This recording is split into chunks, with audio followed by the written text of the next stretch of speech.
Jay Gabler, Duluth News Tribune arts and entertainment reporter, here with another special episode of the DNT Minute featuring my column, Front Row Seat. This week was Star Wars Day. May the 4th be with you. That happened on Thursday. And in honor of the international holiday, celebrating everything that went on a long time ago in a galaxy far, far away, I went to a martial arts gym in Duluth where local teens are learning to be masters of not the Force, but the flow.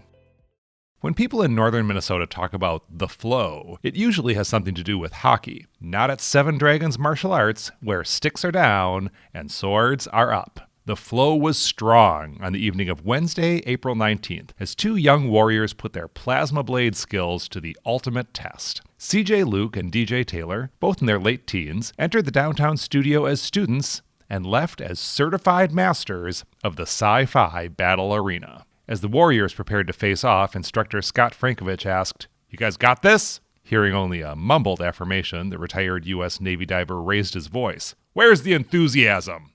"You betcha!"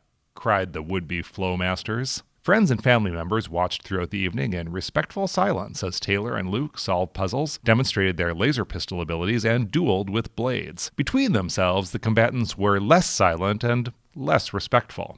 "Ah, crap," sighed Luke as his opponent snagged his illuminated blade. "Crap indeed," Taylor shot back.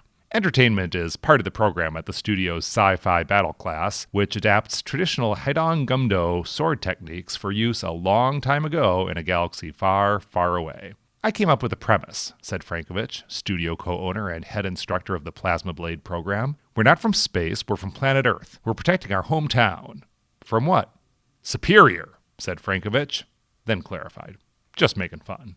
During bi-weekly classes, Luke and Taylor have been training for about 2.5 years. Students learn basic sword forms, which they eventually combine to build complex, choreographed battle sequences. "That's how they do it for Hollywood," explained Frankovich. The students' climactic battle under blacklight came complete with glowing obstacles that swung in on ropes and shot up from a catapult. "Hopefully on video," said Frankovich. "It just looks like it came out of nowhere. It's like, I used the flow."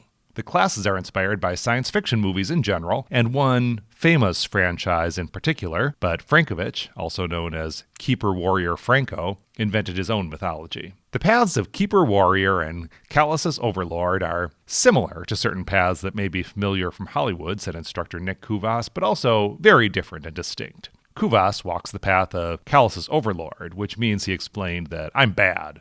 Well, bad-ish.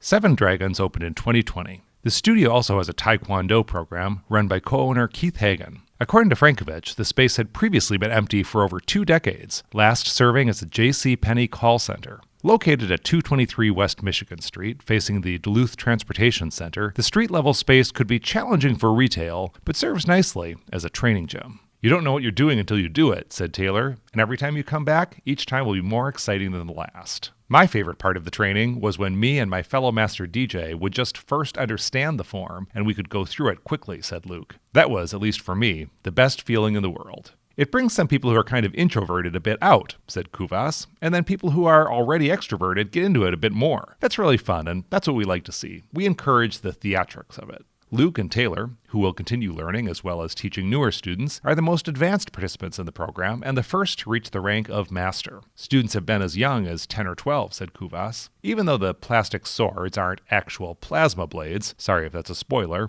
the instructors emphasize safety. "Students wear protective gear," said Frankovich, "when they're experimenting with free-form sparring and don't know exactly what an opponent will do."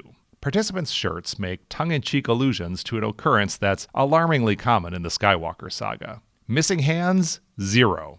Read the shirts. "Broken fingers? Don't ask." The most advanced maneuvers seen during the April 19th demonstration, said Kuvas, combined dozens of moves. "It's complicated, but looks super cool," he said. "Tonight they looked incredible. I think that's probably the best they've looked." You can just tell they're excited, and that's what it's all for. The instructors downplay the movie's emphasis on death, destruction, and antagonism. Duluth is under a covenant, and we're not trying to bring law and order to everyone. We're just trying to keep everyone safe, explained Frankovich about his program's premise. "Right now, there's a problem with Superior because they're not safe, so eventually we'll go over there, convince them that they should join our realm.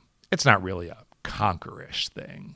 It may not be long before Duluth has a third master of sci-fi battle. A student named Katie has been out with injuries, but may be ready for her trials within weeks. "She was here tonight," said Frankovich, looking around the space. "Now I've got to change everything. You can't give her the same test." When asked how he planned to use his newfound powers, Luke replied, "I'm going to protect the galaxy and nerd out with my friends." That's this week's column. Next week, I'm going to be back with an account of a famous, storied, legendary space in Duluth where I've never been before in my life. I just moved here last year. I know I lived here as a kid, but it's not the kind of place you usually go as a kid, or at least you didn't back in the 80s. So I'm going to explore it this week, and I will report back next week. Until then, Jay Gabler, Duluth News Tribune.